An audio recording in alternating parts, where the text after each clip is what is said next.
conto do vendedor de tormentas. Esperemos que vos guste.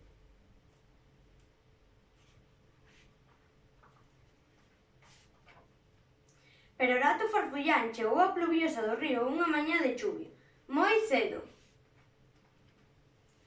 Na man esquerda traía unha gran maleta negra e na man dereita unha gran maleta amarela.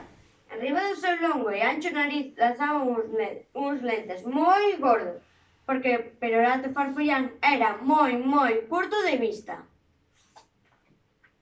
Cando chegou á praza da vila, Perorato Farfullán puxo as dúas maletas enriba dun banco, sentouse e agardou a que a xente se achegase. Primeiro chegou un can vagabundo, que subiu enriba dun banco e adormiñou.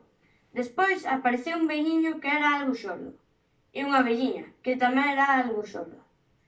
Logo chegaron dous nenos, e dúas nenas, e un gato, e un can, tamén un señor moi lambido, e unha señora moi gorda, outro gato e outro can, un vendedor de paraugas e dúas rapazas que falaban moitísimo.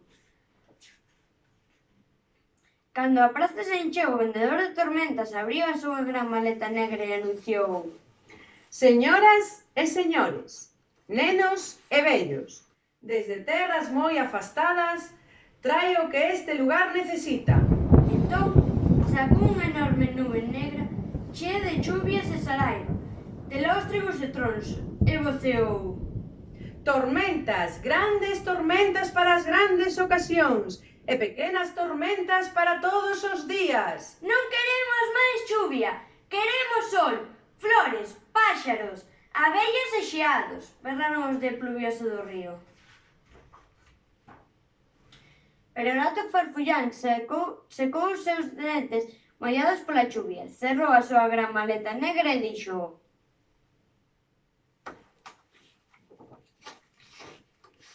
Señoras e señores, nenos e vellos, desde terras moi apartadas traio o que esta vila está agardando. Basta de choivas e saraivas, nada de lóstregos e tronos. Entón, abriu a súa gran maleta amarela e sacou un enorme sol dourado. Despois, sacou un cravo, un martelo e unha escada, con moitísimos banzos. O vendedor de tormentas subiu pola escada e alá moi arriba, entre as nubes, colocou o cravo e pendurou aquel sol relucente. Inmediatamente as nubes desapareceron e o ceo tornou azul e encheuse de paxaros. Oh! Exclamaron todos os de Pluviosa do Río. Nunca viron un sol tan fermoso, en realidade, nunca viron un sol.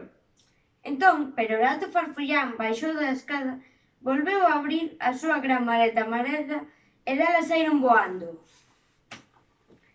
unha margarida, milleiros de margaridas, unha papoula, milleiros de papoulas, carabéis, violetas, xasmíns e moitísimas máis flores que se levaron e despois quedaron ciscadas polos xardíns, polas prazas, polos balcóns.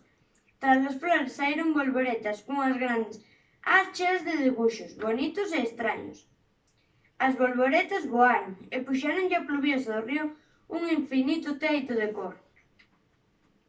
Despois saíron da maleta abellas e páxaros, e parasois verdes e vermellos para a praia, e xeados para os nenos.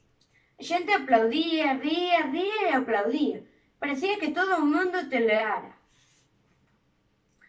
E nunha mañá de sol resplandecente, cunha maleta baleira nunha man e unha maleta chea na outra, o vendedor de tormentas foise Pluviosa do Río. Asubiando unha canción, Perorato Farfullán perdeuse polo camiño abaixo.